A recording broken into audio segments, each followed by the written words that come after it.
Hello wonderful parents, आज outdoor video बना रही हूँ। आज ये है कि आखिर पिताजी ने बच्ची को घर से धक्के क्यों मारना चाहे, इस पे ये वीडियो है। तो वीडियो को एंड तक रीज़न एंड और उसका करेक्शन, उसकी रेमेडीज़ के लिए एंड तक देखिएगा, नोट्स बना लीजिए। चैनल को नहीं सब्सक्राइब किया तो सब्सक्राइब कर दें, बेल आइकन दबा दें जिससे मेरे वीडियो की नोटिफिकेशन आपसे मिस ना हो, इंपॉर्टेंट इन्फॉर्मेशन मिस ना हो। तो बच्ची पढ़ती है 12th स्टैंडर्ड में और उसका अभी एग्ज़ाम होने वाले हैं। बच्ची का पढ़ाई में दिल बिल्कुल नहीं लग रहा है। हम सब जानते हैं सोशल मीडिया एक बहुत स्ट्रॉन्ग डिस्ट्रैक्शन है आज बच्चों के लिए, लेकिन उसका रीज़न क्या, उसमें हमें जानना बहुत ज़रूरी है। बच्चे कहीं ना कहीं एक्चुअली सोशल मीडिया चाह नहीं रहे हैं, बट एस्केपिज्म कर रहे हैं। ये मैं कई बार बोलती हूँ, वो भागना चाहते हैं सिचुएशन से और वो भाग नहीं पाते, कहीं इंडिपेंडेंट नहीं है, तो सोशल मीडिया में घुसते हैं।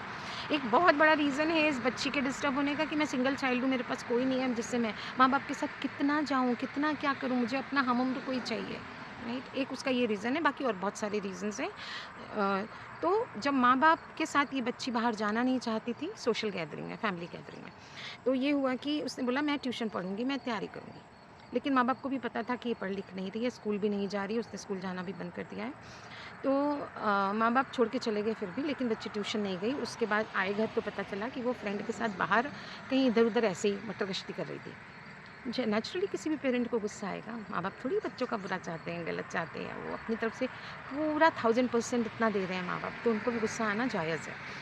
उनको गुस्सा आया और गुस्सा आने के बाद जो इतनी अलग 10th लेवल पे बात बढ़ गई कि फादर ये तक कहने लगे कि तू अपने दम पे कर सकती है तो करके दिखा, तुझे पढ़ना लिखना नहीं है, कुछ नहीं है, और कंधा और बाजू पकड़ के घर से बाहर धक्का देने लगे।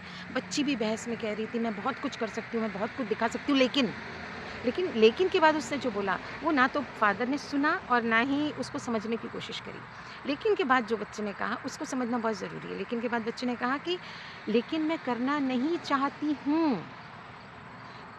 एकदम बहुत स्ट्रॉन्ग इंडिकेशन बच्ची दे रही है कि मैं नहीं करना चाहती हूँ। मतलब she knows what is good what is bad, क्या करना है क्या नहीं करना है।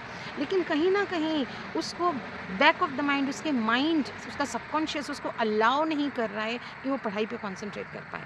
तो हम किस तरह से बच्ची को इस समय टैकल करें। फादर बहुत अपसेट हो गए लेके, कल को इसने कुछ कर लिया, कुछ उल्टी सीधी हरकत कर ली तो क्या होगा, लीगली सोचने लगे वो, राइट।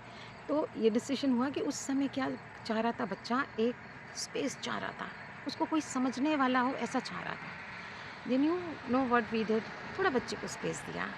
मदर ने बहुत कंपैशनेटली हैंडल किया। ऐसे में बच्चे को अप्रिशिएट करना चाहिए। वो अप्रिसिएशन भी नहीं लेगा, उल्टा सीधा फिर भी बोलेगी आपको, और वो भी बोल रही थी। लेकिन फिर भी मौका देखते ही बच्ची को, एक्सटर्नल अपीयरेंस पे नहीं, बच्ची को हमें अप्रिशिएट करना है उनके अंदर की जो इंटरनल क्वालिटीज़ है, गुण है। क्योंकि देखा तुमने उस दिन कितने अच्छे से सिचुएशन को हैंडल किया था।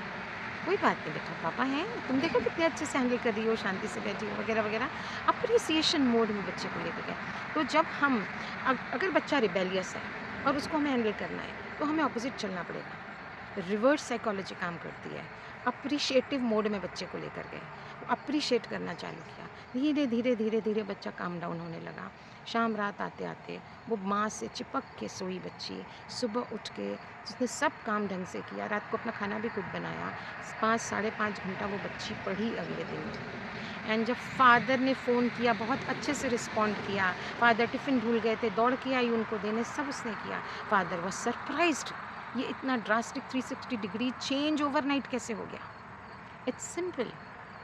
बच्चे को स्पेस देके अप्रिशिएट किया, बच्चे को फील कराया कि वी ट्रस्ट यू, बच्चे को फील कराया यू आर इम्पॉर्टेंट, बच्चे को फील कराया कि तुम्हारे अंदर शक्तियाँ हैं, तुम कर सकती हो अपने आप से बहुत कुछ। हमें तुमसे कोई नाराज़गी नहीं है, हमें तुमसे कोई शिकायत नहीं है, you are a wonderful child. ऐसा करके बच्चे को हमने अप्रिशिएट किया और बच्चा नॉर्मल हो गया। इट्स नॉट दैट ईजी, करना पड़ता है सबको, और आपको भी करना पड़ेगा। अगर आपका बच्चा टीनेज में है, परेशानियाँ हो रही हैं, तो ये टेक्निक अप्लाई कीजिए, 100% काम आएगी। बच्चा हैप्पीली जॉयफुली एग्ज़ाम देगा, पास होगा, अच्छी ज़िंदगी जिएगा। अगर आप एग्री करते हैं तो कमेंट्स में डालिए JOY Joy, and I will connect with you. Subscribe किया है तो सब्सक्राइब कर लें, बेल आइकन दबा दें जिससे मेरे वीडियो के नोटिफिकेशंस आपको बराबर रेगुलर मिलते रहें। Thank you.